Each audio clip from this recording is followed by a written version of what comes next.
Hello, this is Anna Super, and welcome back to Square Peg Coaching. I wanted to tell you a little story today. This is my second video, so welcome. So I am Anna Super with Square Peg Coaching, and I just want to tell you a little story today about my own personal experience that led to the opening of Square Peg Coaching. So a number of years ago, I was a newspaper reporter. It's what I decided I wanted to be in high school. It's what I majored in college. It's what I knew I was good at. I was aware that my talents were in writing, reading, listening to people, talking with people, making others feel comfortable, and telling their stories. So what better profession for me than newspaper reporting? I had admired characters like Lois Lane in Superman and April O'Neil in the Ninja Turtles as a child. So it was a perfect direction for me. I had a lot of success as a newspaper reporter, but then something happened. The newspaper I worked for closed, and I didn't know what else to do. That was my area of talent. That was my area of skill. I was aware when I majored in journalism that it was a dying profession, but I didn't know what else to do because that's where my talents lied. So when the newspaper closed down, I was about 27. I didn't know what I was going to do. It was very much a what now experience. So I went through this time period in my life where I felt very, very lost. I was unemployed during a lot of that time period, and I was looking for ways to change that. So I went to a state organization called Vocational Rehabilitation for some supports.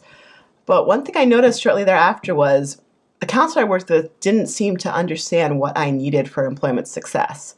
So one day, after crying a bunch of tears and feeling very lost and feeling very scared, I sent him an email. I said, "Are you used to working with people like me?" I got an email back. The email said, "No, I've never worked with someone with your brilliance and challenges." Those words, brilliance and challenges, stuck with me. I didn't know what I was going to do. Here I was going to somebody who specialized in working with people with different kinds of minds, with different kinds of abilities, with various types of disabilities. It is their job to get people with more severe disabilities than I came in with to get employed.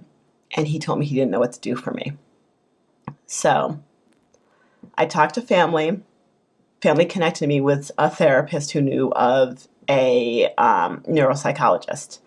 And she told me to go back to vocational rehabilitation and ask to be referred to that neuropsychologist.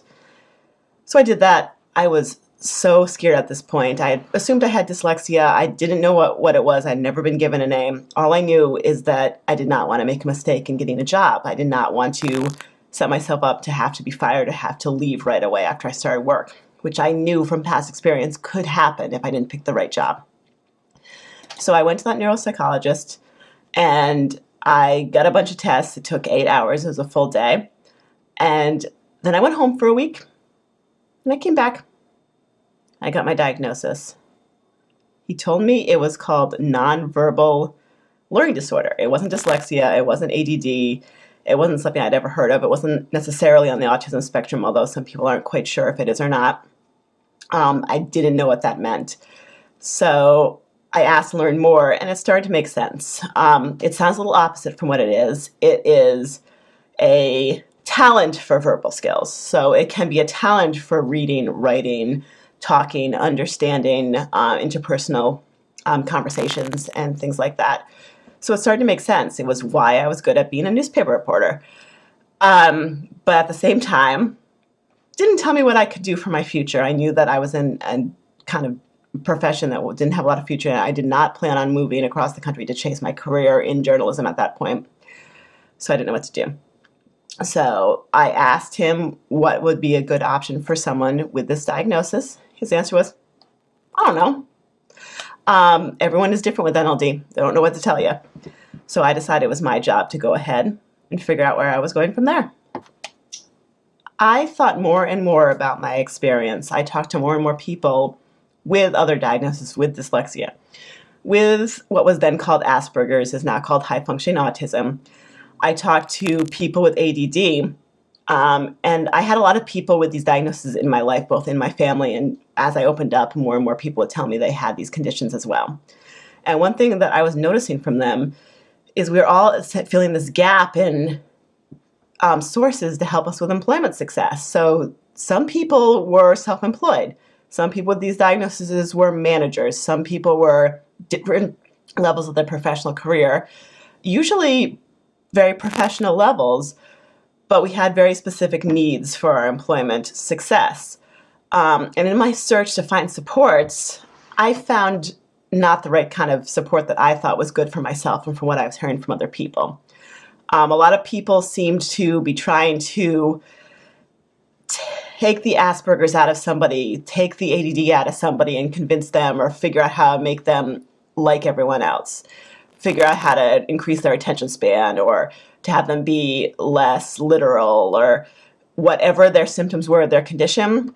These sources seem to be trying to tell them not to be themselves. That didn't sit well with me.